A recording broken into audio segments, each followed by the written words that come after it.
Kuki-Chin national front KNF এর সশস্ত্র তৎপরতা এবং সহিংসতার কারণে নিরাপত্তাহীনতায় বম জনগোষ্ঠীর অসংখ্য পরিবার পাশের দেশে আশ্রয় নিয়েছিল।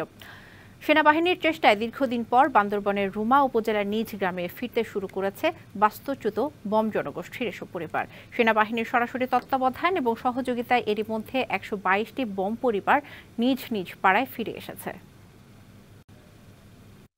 ২০২৪ সালের ২রা ও ৩রা এপ্রিল বান্দরবানের রুমা ও থানচি উপজেলায় সোনালী ব্যাংক এবং কৃষি ব্যাংকের ৩টি শাখায় হামলা চালায় সশস্ত্র লোকজন। দুটি ঘটনাতেই পাহাড়ের সশস্ত্র সংগঠন কেএনএফ বা বম পার্টির নাম আসে। এরপর রুমা, থানচি এবং রোয়াংছড়ি এলাকায় কেএনএফ এর বিরুদ্ধে যৌথ অভিযান চালায় আইনশৃঙ্খলা বাহিনী। অভিযানের সময় ভয় ও আতঙ্কে পাশের এলাকা ভারতের মিজোরামে আশ্রয় নেয় বম জনগোষ্ঠীর কয়েকশো পরিবার। দীর্ঘদিন পর সেনাবাহিনীর আশ্বাস ও সহায়তায় রুমা ও থানচি উপজেলার বগালে, কেওকারাডাং, দার্জিলিংপাড়া, প্রাতাপাড়া, সিলুপিপাড়া, সুসংপাড়ার ১২২টি পরিবার নিজ ঘরে ফিরেছে। আমরা আগে খারাপ হয়েছে, এখন তো ভালো হয়েছে। আমরা নিজ নিজ বাসায় আমরা থাকতে পারছি। সুশাসনের মাধ্যমে আজকে আমরা শান্তি আবার ফিরে পাওয়ার আশ্বাস আমরা পাচ্ছি।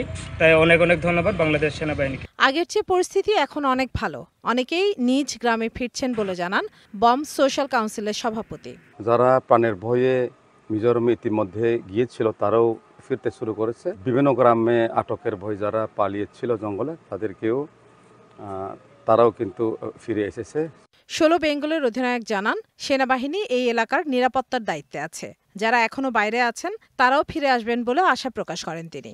আমাদের মূল উদ্দেশ্য হচ্ছে এলাকার নিরাপত্তা নিশ্চিত করা। শুধু একটি জিনিস স্পষ্ট করে বলতে চাই যে অস্ত্রসহ কোনো ব্যক্তি কিংবা কোনো বর্গকে আমরা এই এলাকায় অ্যালাউ করব না। বর্তমানে পরিস্থিতি স্বাভাবিক হতে অনেকেই আস্তে আস্তে ফেরত আসা শুরু করেছেন।